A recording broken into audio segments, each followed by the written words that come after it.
नमस्कार दोस्तों, स्वागत है आप सभी का आपके अपने YouTube channel target with Teja पे। तो दोस्तों कैसे हैं आप सब? आशा करता हूँ आप सब स्वस्थ और मस्त होंगे, है ना? चलिए, मेरा नाम है मनोज और मैं आपके लिए लेकर आया हूँ एसएससी जीडी के पीवाईक्यू क्वेश्चंस, जिसमें हम कवर करते हैं दोस्तों जीके और जीएस का पार्ट करते हैं, ठीक है? तो आज है आपका प्रैक्टिस सेट नंबर 15। चलिए दोस्तों शुरू करें आपका पहला क्वेश्चन। पहला प्रश्न है आपका, मौर्य साम्राज्य के शासक अशोक डैश के अनुयायी थे। तो मौर्य साम्राज्य के जो शासक थे अशोक, वह किस धर्म के अनुयायी थे, ये आपको बताना है दोस्तों। ऑप्शन क्या है हमारे पास? ऑप्शन पहला है सिख धर्म, बौद्ध धर्म, इस्लाम या फिर जैन धर्म। तो सही उत्तर कौन सा होगा दोस्तों? सही उत्तर होगा आपका ऑप्शन नंबर 2, बौद्ध धर्म। तो आपके मौर्य साम्राज्य के शासक अशोक वो किस धर्म से संबंधित थे? तो वो आपके बौद्ध धर्म से संबंधित थे, ठीक है दोस्तों। आप तो जानते हैं दोस्तों, अशोक सम्राट अशोक का जो शासनकाल है वो कब से कब तक है?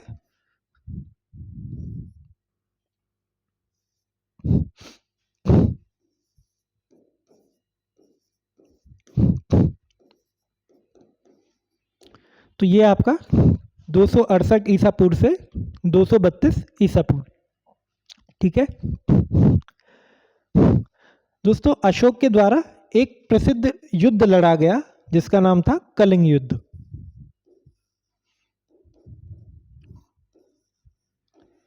ठीक है। कलिंग युद्ध लड़ा गया अशोक के द्वारा, ठीक है, जो आज के वर्तमान उड़ीसा में है ना। तो उस युद्ध में इतनी हताहत हुई, इतना कत्लेआम हुआ कि अशोक का क्या है, हृदय परिवर्तन हो गया और उसने बुद्ध धर्म को अपना लिया, ठीक है। ये कहानी है, बुद्ध धर्म को अपना लिया, है ना। और अशोक ने क्या क्या किया? बौद्ध धर्म के प्रचार प्रसार के लिए अपने बेटे और बेटी को श्रीलंका भेजा और पूरे एशिया में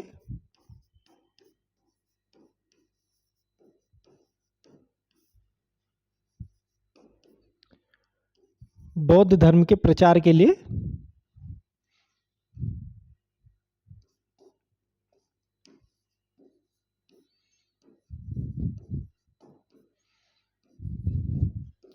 बौद्ध धर्म के प्रचार के लिए क्या किए इन्होंने? अलग अलग प्रयास किए, ठीक है।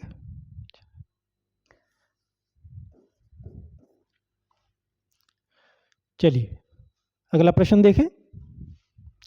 प्रश्न संख्या 2, भारत की सामाजिक, आर्थिक और जाति जनगणना यानी कि SECC social economic caste census 2011 ग्रामीण में अन्य श्रेणी के घरों को डैश आभाव मापदंडों के आधार पर क्या किया गया है? रैंकिंग की अनुमति दी हुई है। तो आपको बताना है, जो भारत का सामाजिक और आर्थिक जातिगत जनगणना है 2011, उसके मुताबिक अन्य श्रेणी के घरों को कितने पैमानों पे, कितने अभाव मापदंडों पे आधार किया गया है, उसके आधार पर रैंकिंग दी गई है, ये आपको बताना है। तो कितने आधार हैं? ऑप्शन क्या है हमारे पास? 7, 9, 5 या 3। तो ऑप्शन, सही ऑप्शन क्या होगा दोस्तों? ये आपको दिया गया है 7 अभाव पर, ऑप्शन नंबर फर्स्ट इसका 7 अभाव, यानी कि 7 अभाव मापदंडों पे उसको क्या किया जाएगा? उसे चेक किया जाएगा, उसके अकॉर्डिंग रैंकिंग दी जाएगी, है ना। तो ये जो योजना है, ये जो आपकी सामाजिक आर्थिक जनगणना है, ये किसके लिए है? ये गरीबों के लिए, ठीक है, गरीबों के लिए। और इसमें क्या क्या देखा जाता है? तो इसमें देखा जाएगा आपका एक कमरा हो, ठीक है, वो भी कच्चा कमरा, कच्चा,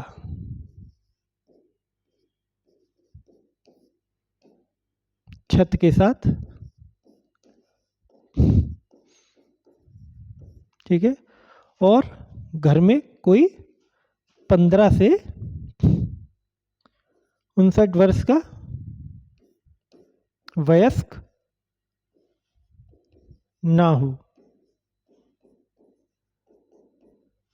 ठीक है।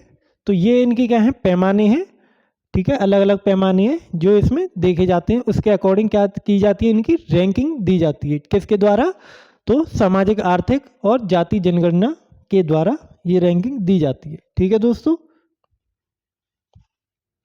अगला प्रश्न है आपका, भारत में किस धार्मिक आयोजन के दौरान भक्त गंगा नदी में पावन स्नान करते हैं, यह मानते हुए कि यह उनके पापों को धो देती है, और नदी के किनारे क्या करते हैं, आपकी विभिन्न अनुष्ठान करते हैं। तो आप जानते हैं कौन सा धार्मिक आयोजन है जिसमें भक्त बड़ी संख्या में गंगा नदी में स्नान करते हैं और अपने गंगा नदी के किनारे धार्मिक अनुष्ठान करते हैं। तो ये आपको बताना है। ऑप्शन क्या है हमारे पास, दिवाली, कुंभ मेला, ईद उल फितर या फिर नवरात्रि। तो दोस्तों दिवाली पर स्नान तो नहीं होता है ना, ईद उल फितर ये आपका गैर हिंदू त्यौहार है, नवरात्रि पे भी स्नान नहीं होता। तो स्नान कब होता है, स्नान होता है आपका कुंभ मेले में। ठीक है, तो ऑप्शन 2 इसका सही है, कुंभ मेले में।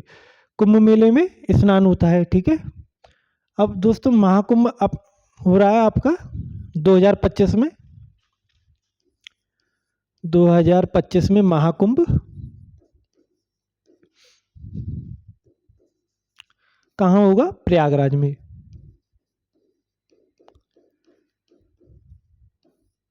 ठीक है, महाकुंभ कब हो रहा है, अब अगला 2025 में हो रहा है प्रयागराज में। ठीक है।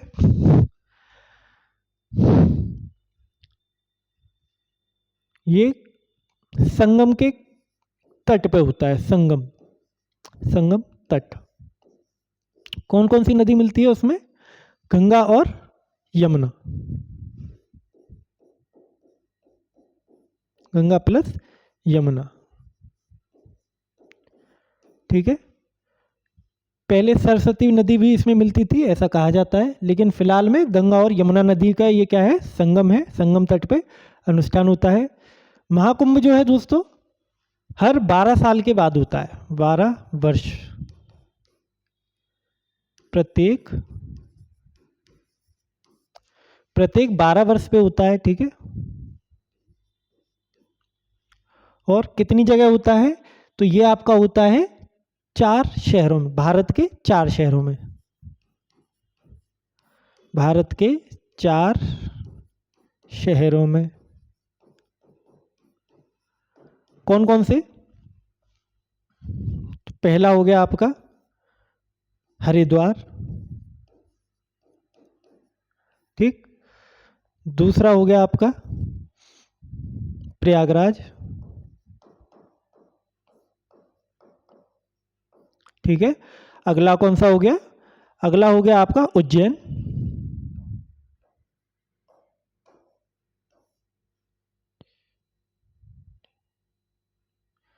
और चौथा हो गया आपका नासिक।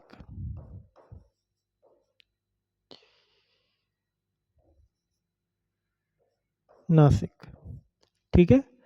हरिद्वार आपका कहाँ है, ये आपका उत्तराखंड में है। ठीक है, प्रयागराज आप जानते हैं यूपी में है, उज्जैन मध्य प्रदेश में है, एमपी में है, और नासिक कहाँ है दोस्तों, ये महाराष्ट्र में है, एमएच। ठीक, तो ये 4 अलग अलग स्थानों पे क्या होता है, कुंभ मेला प्रत्येक 12 वर्ष पे अवधि में लगाया जाता है। ठीक है दोस्तों, एक अर्ध कुंभ भी होता है जो कब होता है, वो प्रत्येक 6 वर्ष पे, है ना। तो 12 का आधा हम कर देंगे 6 वर्ष, तो वह अर्ध कुंभ कहलाएगा। वो कब होता है, प्रत्येक 6 वर्ष पे होता है। ठीक है, अगला प्रश्न, प्रश्न संख्या 4, भारतीय खिलाड़ी जेनेट विधि, तो ये खिलाड़ी का नाम है दोस्तों, जेनेट विधि किस खेल से संबंध है। तो आपको बताना है भारत की खिलाड़ी जेनेट विधि कौन से खेल से संबंध है, ये आपको बताना है। ऑप्शन क्या है हमारे पास, क्रिकेट, स्क्वैश, तीरंदाजी या फिर मुक्केबाजी। तो दोस्तों सही उत्तर क्या है, सही उत्तर है आपका ऑप्शन नंबर 2, स्क्वैश। भारतीय खिलाड़ी जेनेट विधि किस खेल से संबंध रखती हैं, तो ये आपकी स्क्वैश से संबंध रखती हैं। दोस्तों स्क्वैश एक इंडोर गेम है। ठीक है, इसमें क्या होती है, 4 दीवारी होती है। ठीक है, चारों तरफ इसमें दीवारें होती हैं। ठीक है, और दो लोगों के साथ यदि खेला जाए तो ये एकल होगा, ठीक है। एक प्रतिद्वंदी ये, एक प्रतिद्वंदी ये, ठीक है। ये आपस में क्या करते हैं, इनके पास एक बहुत ही तीव्र गति वाला क्या होता है, रैकेट होता है।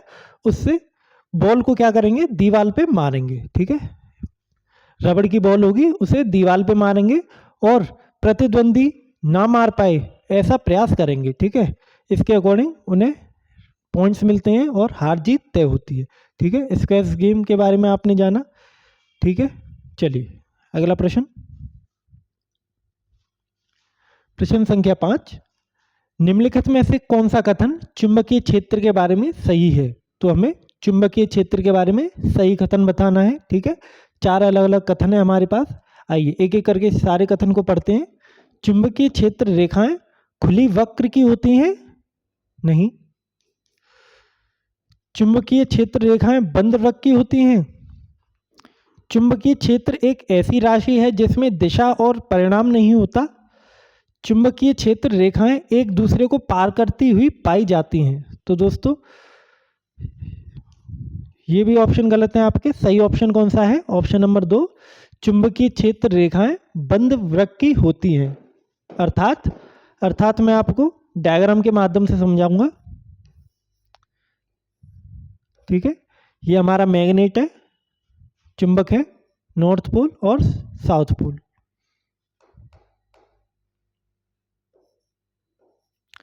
ठीक है। आपने देखा होगा इनका चित्र, ये यहां से ऐसे निकलेंगी और बंद वृत्त में हो जाएगी,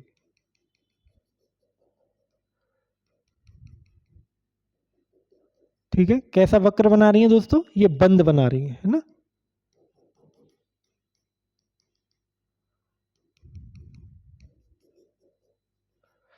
ठीक है, तो चुंबकीय क्षेत्र की जो रेखाएं होती हैं वो कैसा वक्र बनाती हैं दोस्तों, बंद बनाती हैं, ठीक है। खुला हुआ नहीं बनाती, कैसा बनाती हैं, बंद बनाती है। आप इस डायग्राम में देख सकते हैं, ये आपकी चुंबक है, नॉर्थ पोल और साउथ पोल, 2 पोल होते हैं चुंबक पे, उत्तरी ध्रुव और दक्षिणी ध्रुव, ठीक है। तो ये कैसे बना रही हैं वक्र, ये इनका बंद है, देखिए ये इसका बंद वक्र बना रही हैं, ठीक है। चलिए अगला प्रश्न देखते हैं,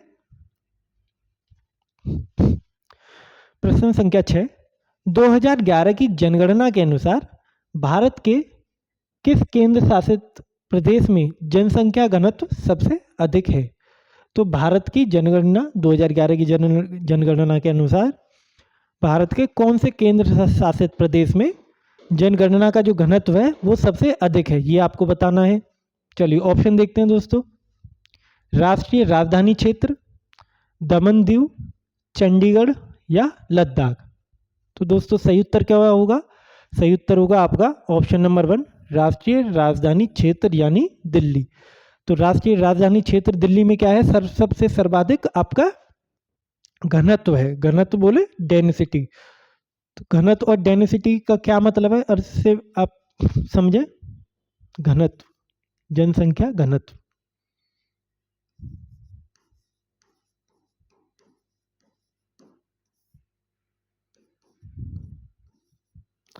जनसंख्या घनत्व मतलब ये कि 1 किलोमीटर स्क्वायर, ठीक है, 1 वर्ग किलोमीटर में कितनी जनसंख्या रह रही है, ठीक है।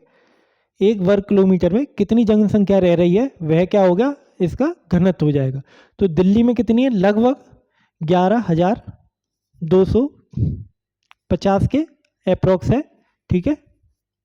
तो ये इसका क्या हो गया दोस्तों, ये घनत्व हो गया, ठीक है।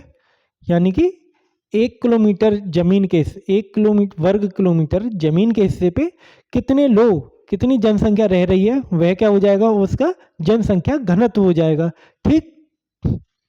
तो सबसे ज्यादा जनसंख्या घनत्व आप जान गए कहाँ की है, तो वह है राष्ट्रीय राजधानी क्षेत्र दिल्ली की है, ठीक है दोस्तों। चलिए अगला प्रश्न देखें,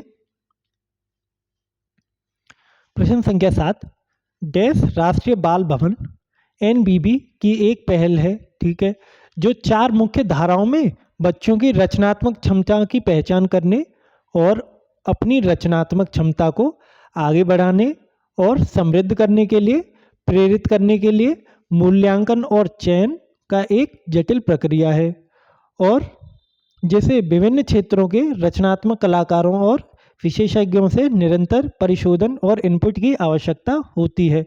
तो बेसिकली क्या है, राष्ट्रीय बाल भवन एनबीबी की एक पहल है, जिसमें क्या होगा, जो बच्चे हैं, छोटे बच्चे हैं, उनकी क्या है, सारी डेटा लिया जाएगा उनका, और उनका मूल्यांकन उस पे किया जाएगा। ठीक है, तो रचनात्मक कितनी क्षमता है को पहचानने के लिए उनका डेटा लिया जाएगा, और फिर उनका क्या किया जाएगा, मूल्यांकन किया जाएगा। तो इसके अकॉर्डिंग उन्होंने क्या बनाया है, एक अवार्ड बनाया है, सम्मान बनाया है, वो है आपको बताना है कौन सा सम्मान है। तो ऑप्शन क्या है दोस्तों हमारे पास, राष्ट्रीय बाल श्री सम्मान, राष्ट्रीय पद्म श्री सम्मान, या ऑप्शन 4 राष्ट्रीय मातृश्री सम्मान। दोस्तों सही उत्तर क्या है, सही उत्तर है आपका ऑप्शन नंबर 1 राष्ट्रीय बाल श्री सम्मान।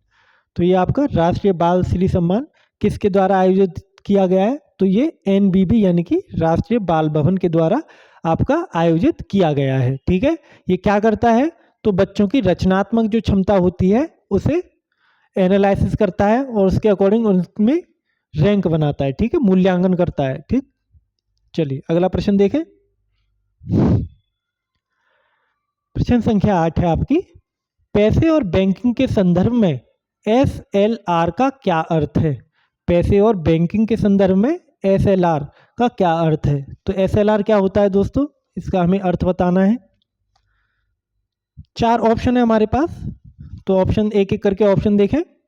संवैधानिक कानूनी अनुपात, संवैधानिक तरलता अनुपात, सांविधिक तरलता अनुपात, राज्य तरलता अनुपात, या फिर राज्य कानूनी अनुपात। तो सही उत्तर कौन सा होगा दोस्तों, सही उत्तर होगा इसका आपका ऑप्शन नंबर 2 सांविधिक तरलता अनुपात। तो SLR की क्या है, फुल फॉर्म क्या है दोस्तों, SLR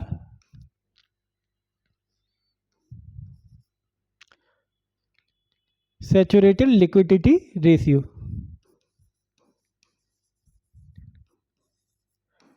लिक्विडिटी रेशियो। ठीक है, ये किसके द्वारा तय किया जाता है, तो ये RBI के द्वारा तय किया जाता है। इसका मतलब ये होता है बैंकों में कितना धन, कितनी लिक्विडिटी रहनी चाहिए, उसका एक रेशियो बनाया जाता है, RBI के द्वारा गाइडलाइंस तय की जाती हैं, जिसका पालन सभी बैंक, ठीक है, जितनी भी बैंक हैं RBI से रिलेटेड, RBI से जो कनेक्ट बैंक हैं वैसा भी उसका क्या करेंगी, पालन करेंगी। ठीक है, ये इसमें होता है। ठीक है, चलिए अगला प्रश्न देखें। प्रश्न संख्या 9, डैश के भारत के अध्यक्ष अनंत महेश्वरी को 2023-24 की अवधि के लिए किस नेस्कॉम का अध्यक्ष नियुक्त किया गया है। तो ये है आपके अध्यक्ष अनंत महेश्वरी, इनको किस कौन सी कंपनी का क्या किया गया है, अध्यक्ष नियुक्त किया गया है, ये आपको बताना है। ऑप्शन क्या है हमारे पास दोस्तों, ऑप्शन फर्स्ट है आपका TCS, दूसरा माइक्रोसॉफ्ट, तीसरा एप्पल, या फिर चौथा गूगल। तो दोस्तों सही उत्तर क्या है इसका, सही उत्तर है इसका ऑप्शन नंबर 2 माइक्रोसॉफ्ट।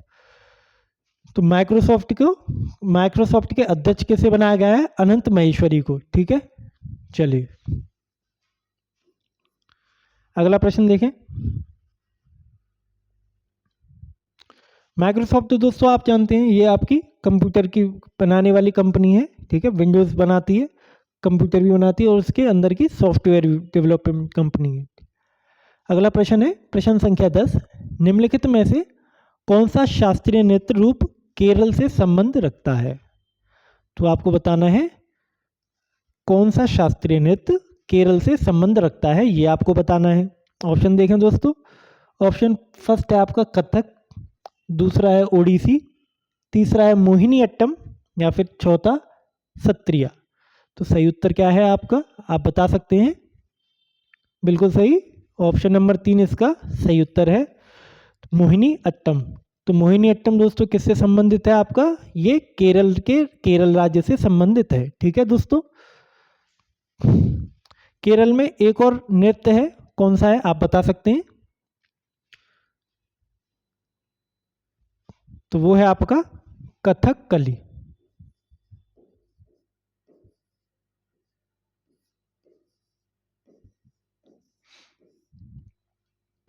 ठीक है, केरल के दो नृत्य हैं शास्त्रीय नृत्य, मोहिनीअट्टम और कथकली। कथक कहाँ का है? कथक आप जानते हैं यूपी का है, उत्तर प्रदेश। ओडिसी, ओडिसी आपका उड़ीसा का है। और सत्रिया, सत्रिया कहाँ का है दोस्तों? ये असम का है। ठीक है, ये आपका असम का है। टोटल 8 हमारे सत्रीय शास्त्रीय नृत्य हैं अलग अलग राज्य से। ठीक है दोस्तों, दोस्तों एक इम्पॉर्टेंट बात मैं आपसे कहना चाहूँगा कि आप में से काफ़ी लोग ऐसे हैं जो हमारे वीडियो को देखते हैं, चैनल को देखते हैं, परंतु उसे सब्सक्राइब नहीं करते हैं, है ना, और ना ही उस पर कोई कमेंट करते हैं। अगर आप कमेंट नहीं करेंगे तो हमें कैसे हम चीज़ों को इम्प्रूव करेंगे?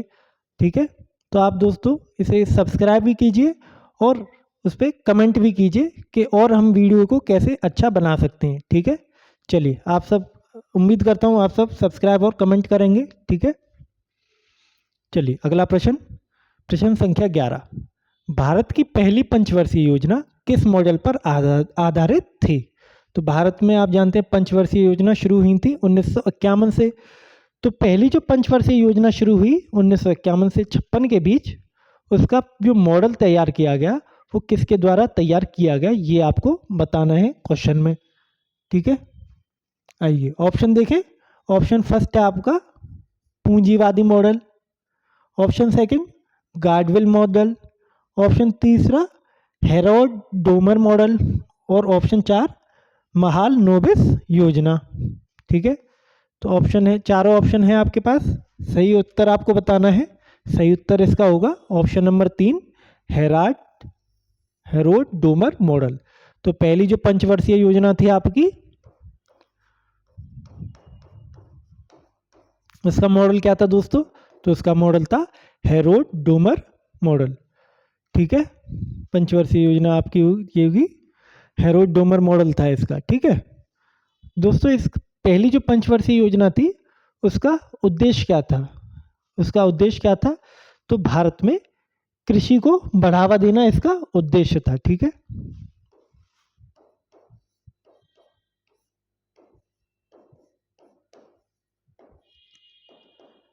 कृषि को बढ़ावा, ठीक है, ये इसका उद्देश्य था। चलिए अगले प्रश्न देखें।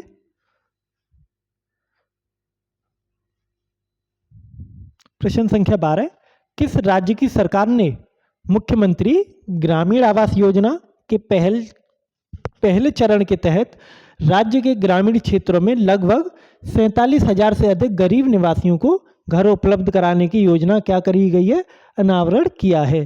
तो ये आपको बताना है कौन सी राज्य सरकार ने कि मुख्यमंत्री ने मुख्यमंत्री ग्रामीण घर योजना के तहत 47,000 से ज़्यादा घरों को बनवाया है, दिया है ग्रामीणों को। तो वो किस राज्य के हैं ये आपको बताना है। ऑप्शन क्या है दोस्तों हमारे पास? ऑप्शन फर्स्ट है छत्तीसगढ़, मध्य प्रदेश, तमिलनाडु या फिर महाराष्ट्र। तो दोस्तों सही उत्तर क्या है इसका? सही उत्तर है आपका ऑप्शन नंबर 1 छत्तीसगढ़। ठीक है, छत्तीसगढ़ की जो सरकार है, छत्तीसगढ़ की जो मुख्यमंत्री हैं उनके द्वारा यह योजना चलाई गई। उद्देश्य क्या है? उद्देश्य यह है कि सभी को क्या मिल पाए, एक अपना घर मिल पाए, सभी को उपलब्ध कराने की ये योजना है। तो जितने भी गरीब लोग हैं उन्हें क्या मिलेगा, उनका लिए घर मिलेगा और घर बनाने के लिए दोस्तों वित्तीय सहायता भी मिलेगी, वित्तीय सहायता। ठीक है, जैसे अगर किसी के पास ज़मीन है और वो घर नहीं बना पा रहा है ना, वित्त के कमी से, पैसों की कमी से, तो उसे सरकार के द्वारा वित्तीय सहायता भी प्रदान की जाएगी। ठीक है, चलिए अगला प्रश्न देखें। अगला प्रश्न है प्रश्न संख्या 13, भारत की निम्नलिखित पंचवर्षीय योजनाओं में किसका उद्देश्य भारत को आत्मनिर्भर और स्व उत्पादक अर्थव्यवस्था बनाना था? ठीक है, ये आपको बताना है। तो भारत की कौन से नंबर की पंचवर्षीय योजना का उद्देश्य भारत को आत्मनिर्भर और स्व उत्पादक अर्थव्यवस्था बनाना था, ये आपको बताना है। ऑप्शन क्या है हमारे पास?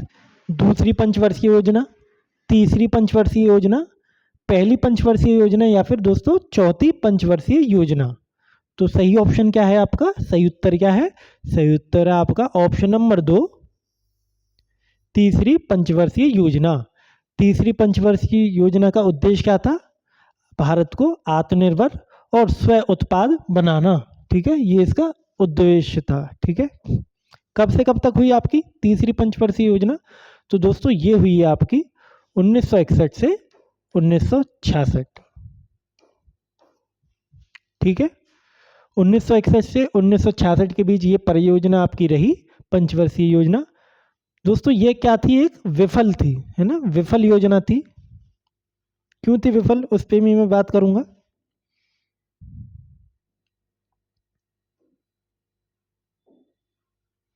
कैसी थी? विफल थी, विफल योजना। तीसरी पंचवर्षीय योजना विफल योजना भी रही। क्यों रही? क्योंकि उस समय भारत को 2 युद्ध लड़ने पड़े। एक 1961 का युद्ध, किसके साथ? चीन से,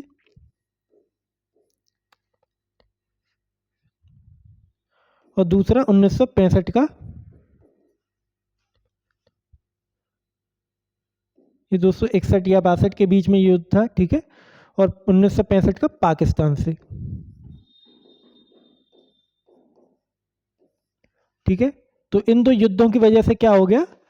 भारत में सारी चीजें अस्त व्यस्त हो गई और यह योजना क्या हो गई दोस्तों? विफल हो गई। ठीक, चलिए अगला प्रश्न, प्रश्न संख्या 14। पहले राष्ट्रमंडल खेल कब आयोजित किए गए?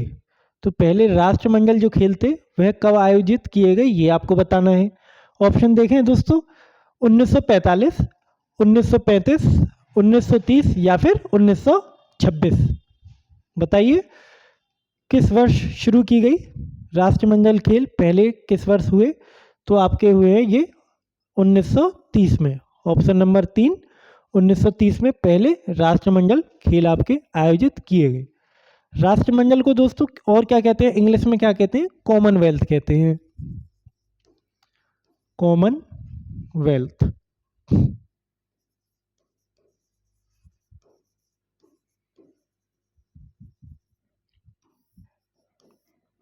कॉमनवेल्थ गेम्स भी कहते हैं। ठीक है, अर्थ क्या है इसका? क्यों कहते हैं इसे कॉमनवेल्थ? कारण क्या है? तो रीजन इसका ये है कि आप जानते हैं विश्व के अधिकतर देशों पे ब्रिटेन का या ब्रिटिशरों का कब्जा रहता था। ठीक है, परंतु आज़ादी के बाद ब्रिटिशरों के एक तरह से सम्मान के लिए यह कॉमनवेल्थ नेशंस की क्या किया गया? गठन किया गया, कॉमनवेल्थ नेशंस का गठन किया गया। ठीक है, कॉमनवेल्थ नेशंस का गठन किया गया। तो जो देश इसमें शामिल हैं, ठीक है, वो क्या होंगे? कॉमनवेल्थ के सदस्य होंगे और वह आपस में, वही देश इसमें क्या ले सकते हैं? प्रतिस्पर्धा या फिर भाग इसमें ले सकते हैं।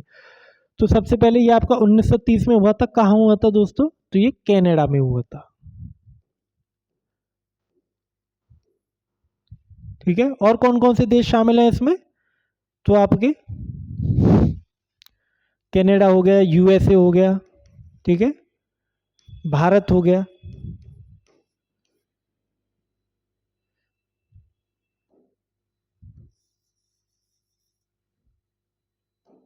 सॉरी ऑस्ट्रेलिया हो गया।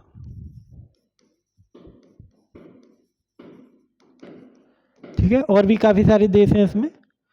तो भारत भी पहले क्या था दोस्तों? ब्रिटिशरों का गुलाम था। कनाडा भी क्या है? पहले ब्रिटिशरों के अंडर में था, और ऑस्ट्रेलिया भी ब्रिटिशरों के अंडर में था। तो ये सभी नेशंस या देश जो पहले अंग्रेजों के क्या रहे? गुलाम रहे, उन सब ने आपस में ये कॉमनवेल्थ नेशंस बनाए। ठीक है, जो गेम्स कराते हैं। चलिए अगला प्रश्न क्या है? निम्नलिखित में से कौन व्यक्ति संविधान सभा के अध्यक्ष चुने गए? तो आपको बताना है संविधान सभा के अध्यक्ष किसे चुना गया।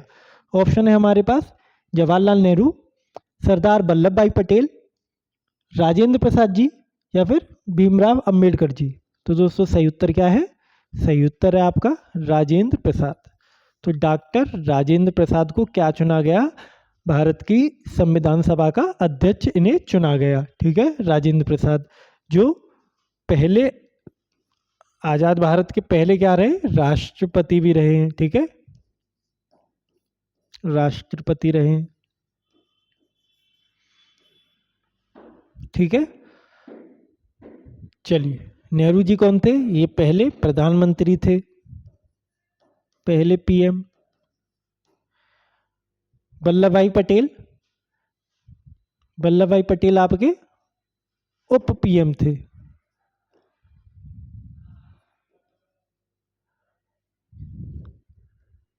हालांकि 1951 से पहले इनकी क्या हो चुकी थी? मृत्यु हो चुकी थी। तो आधिकारिक जो सरकार थी उसके ये सदस्य नहीं थे क्योंकि इनकी मृत्यु हो चुकी थी। ठीक है, चलिए दोस्तों, आपका संविधान कब अपनाया गया? तो संविधान आपका अपनाया गया 26 नवंबर को 1949 को अपनाया गया।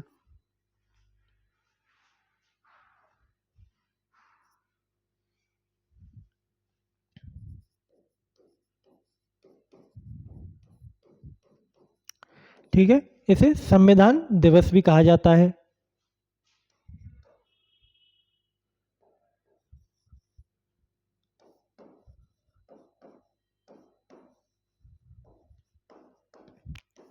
ठीक है, और पूर्णतः लागू कब हुआ? तो पूरी तरह से लागू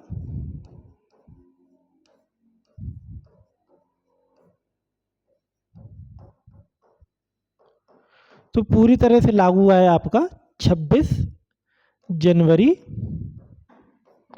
1950 को। ठीक है, और क्या कहा जाता है इस दिन को? रिपब्लिक डे, यानी कि गणतंत्र दिवस।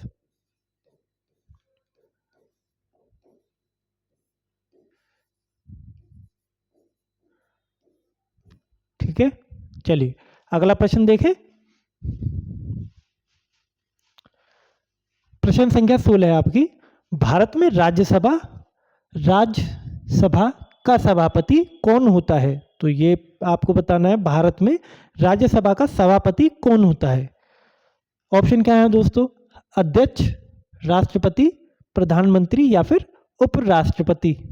तो सही उत्तर कौन सा होगा? सही उत्तर होगा आपका ऑप्शन नंबर 4, उपराष्ट्रपति। तो उपराष्ट्रपति जो होते हैं वह क्या होते हैं दोस्तों? राज्यसभा के पादेन सभापति होते हैं। ठीक है, राज्यसभा के पादेन सभापति, राज्यसभा के पादेन सभापति होते हैं।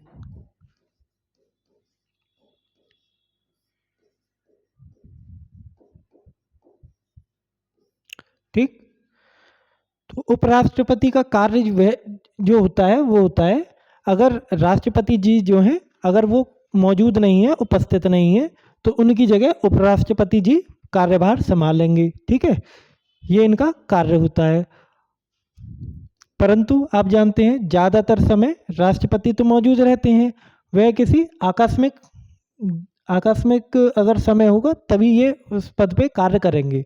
तो उपराष्ट्रपति को क्या है, उनको फिर किस कार्य के लिए रखा जाए? तो उन्हें राज्यसभा के पादेन सभापति के लिए रखा जाता है। ठीक है, और दोस्तों इन्हें जो सैलरी दी जाती है, तनख्वाह दी जाती है, वह भी उपराष्ट्रपति पद के लिए नहीं दी जाती बल्कि राज्यसभा के सभापति के तौर पे दी जाती है। ठीक है, क्लियर हुई बात ये वाली? तो उपराष्ट्रपति कौन है? राज्यसभा के पादेन सभापति हैं। ठीक है, अगर उपराष्ट्रपति भी छुट्टी पर चले जाते हैं तो कौन संभालेगा? तो उपसभापति संभालेंगे। अगर उपराष्ट्रपति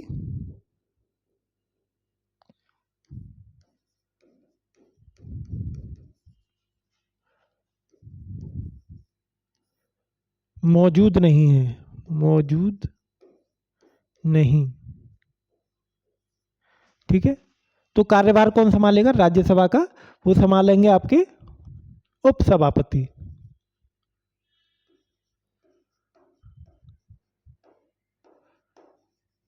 ठीक है, उपसभापति।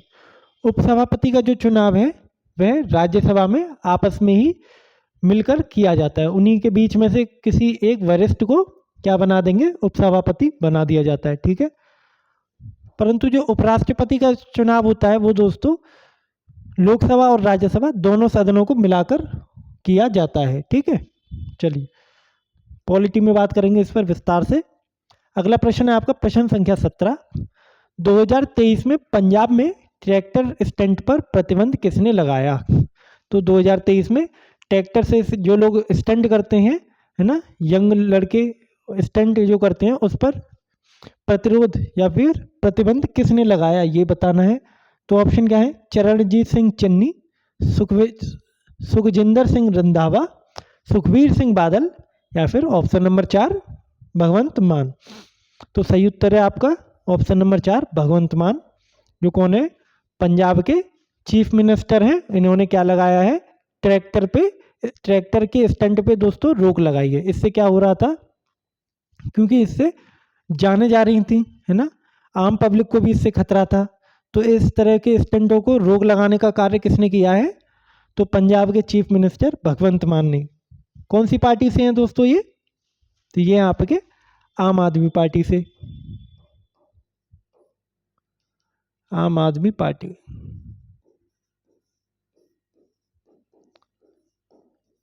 आम आदमी पार्टी की से चीफ मिनिस्टर हैं, कहाँ के? पंजाब के। चलिए अगला प्रश्न। निम्नलिखित में से किस वर्ष पंडित भीमसेन जोशी को सर्वोच्च नागरिक सम्मान भारत रत्न से सम्मानित किया गया? तो पंडित भीमसेन जोशी को किस वर्ष किससे सम्मानित किया गया? सर्वोच्च नागरिक सम्मान भारत रत्न से सम्मानित किया गया, ये बताना है। ऑप्शन क्या है देखें। ऑप्शन है आपका 2002, 2004, 2006 या फिर 2009। सही उत्तर क्या है दोस्तों? सही उत्तर है आपका 2009। ऑप्शन नंबर 4 2009 में इन्हें भारत रत्न से सम्मानित किया गया। भारत रत्न क्या है? सबसे सर्वोच्च नागरिक सम्मान है, जो कि किसी भी नागरिक को दिया जा सकता है।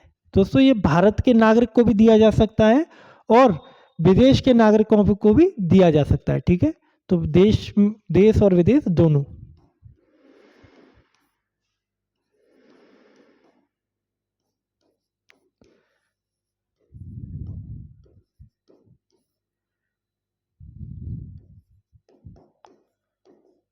दोनों नागरिक। ठीक है, तो देश के और विदेश के दोनों ही नागरिकों को दिया जा सकता है। ठीक है, अगला प्रश्न। लंबी कूद में टेक ऑफ 10 सेंटीमीटर चौड़े बोर्ड से 1 मीटर दूरी गड्ढे से किया जाना होता है। तो लंबी कूद जब आप करते हैं तो उसमें टेक ऑफ करने से पहले कितना सेंटीमीटर चौड़े का जो होता है, चौड़ा बोर्ड होता है, वह आपको बताना है। ऑप्शन क्या है दोस्तों? 15, 24, 12 या फिर 20। तो दोस्तों सही उत्तर क्या होगा? सही उत्तर होगा आपका 20 सेंटीमीटर। Option number 4 20 centimetre. ठीक है, जैसे ये आपका बोर्ड हो गया। ठीक है, 20 सेंटीमीटर चौड़ा हो गया। ठीक, और ये यहाँ से लगभग 1 मीटर की दूरी पर क्या होगी? ये मिट्टी होगी। ठीक है, तो एथलीट क्या करेगा? यहाँ से छलांग लगाएगा, है ना। चलिए अगला प्रश्न।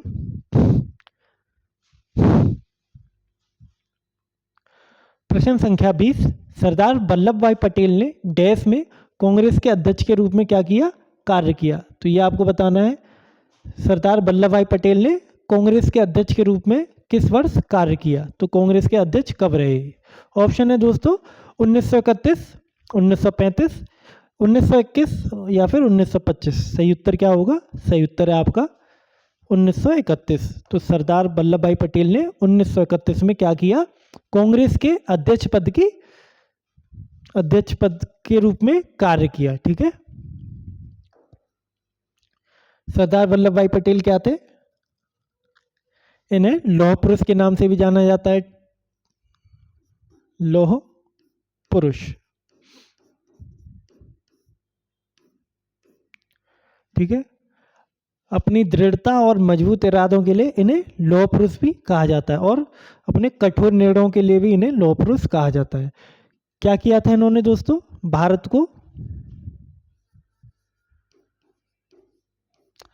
भारत की 500 से अधिक रियासतों को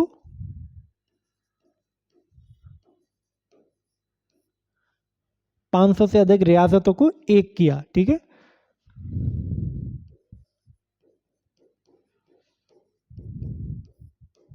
को एक किया, या भारत का एकीकरण किया, ये भी आप कह सकते हैं, भारत का एकीकरण किया, ठीक है। इन्हें दोस्तों भारत का बिस्मार्क भी कहा जाता है, भारत का बिस्मार्क,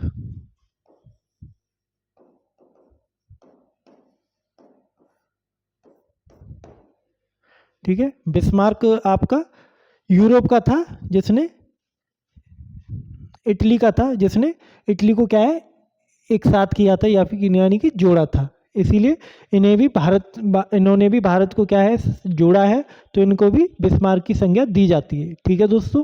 चलिए, इसी के साथ आज की क्लास आपकी समाप्त होती है। दोस्तों, आप कमेंट में हमें ज़रूर बताइएगा कि क्लास आपको कैसी लगी, और क्या क्या इसमें इम्प्रूवमेंट आप चाहते हैं, ये बताइए। तो जिससे हमें फीडबैक मिलेगा, उस पर हम आगे कार्य करेंगे और क्लास को सुधारने का क्या करेंगे, प्रयास करेंगे, ठीक है। तो आप ज़रूर बताइएगा क्लास आपको कैसी लगी, या क्या क्या और सुधार आप चाहते हैं। जो भी आप चाहते हैं वो आपको बताया जाएगा, ठीक है। इसी के साथ मैं आपसे विदा लेता हूँ। धन्यवाद।